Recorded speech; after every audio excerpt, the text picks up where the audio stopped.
Jake sat on the edge of his bed, staring at the cracked ceiling of his small apartment. Life had not been kind to him. He had lost his job, his girlfriend had left him, and his savings were nearly gone. The weight of failure pressed down on him, suffocating his spirit. He buried his face in his hands, whispering, "God, are you there? Do you even care?" The silence in the room was deafening. He felt abandoned, lost in a world that seemed indifferent to his pain. He had always believed in God, but in moments like these, faith felt like a distant dream. He let out a long sigh and fell into a restless sleep. That night, he found himself in a dream unlike any other. He was standing in the middle of a vast, open field. The sky was painted with the most beautiful shades of gold and purple, and a gentle breeze carried the scent of blooming flowers. A man, dressed in white, with a face radiating peace, stood before him. "Who are you?" Jake asked hesitantly. "I am here because you called for me," the man replied, his voice soothing yet powerful. "You seek answers, and I will walk with you." Jake's heart pounded. "Are you God?" The man smiled. "I am who you believe me to be. Walk with me, Jake. Let us talk." Together, they strolled through the field, and Jake felt an inexplicable calm wash over him. "I don't understand," Jake began. "If you're real, why do I have to suffer? Why does everything I touch fall apart?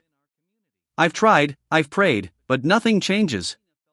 God listened patiently, then stopped by a small stream. He bent down, picking up a handful of soil. "Do you see this?" Jake nodded. "This soil must endure the storms, the droughts, and the seasons before it bears fruit. Would you blame it for not blossoming overnight?" Jake frowned, contemplating the words. "But I feel so alone." "You were never alone, Jake. I have walked with you in every step, but you only looked for me in your successes. I was there in your struggles, in the whispers of hope when you wanted to give up, in the kind words of a stranger, and in the strength you found to rise each morning." Tears welled up in Jake's eyes.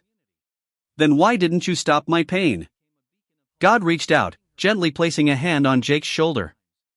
"Would you trust a path without shadows? Would you appreciate light if you had never known darkness? The pain you feel now is shaping you into the person you are meant to become. Growth is never easy, but I promise, it is worth it." Jake's heart ached, but for the first time in a long time, he felt seen. "So what do I do now? How do I move forward?" God smiled. "You keep going. You trust. You take one step at a time and know that even when you do not see me, I am there. Every challenge you face is an opportunity to build strength, resilience, and faith. Keep your heart open, and you will find your way." As the dream faded, Jake awoke with a deep sense of peace. The world had not changed overnight, but something within him had. He got up, stretched, and whispered, "All right, God. One step at a time." From that day forward, he faced his struggles with renewed faith. He applied for jobs, not letting rejection deter him. He mended broken relationships, not expecting immediate forgiveness but choosing patience. He found solace in helping others, volunteering at a shelter where his kindness brought smiles to weary faces. Months passed, and though life was still not perfect, he had changed. Opportunities arose, doors opened, and he found himself standing taller, more confident, more at peace. The hardships had not defeated him, they had shaped him. And through it all, he knew one thing for certain: God had never left his side. The words he spoke in his darkest moments had reached the heavens, and the words he heard in return had transformed him. The power of words, whether spoken in despair or faith, had shaped his journey. He had learned that words have the power to break or build, to hurt or heal, to weaken or strengthen.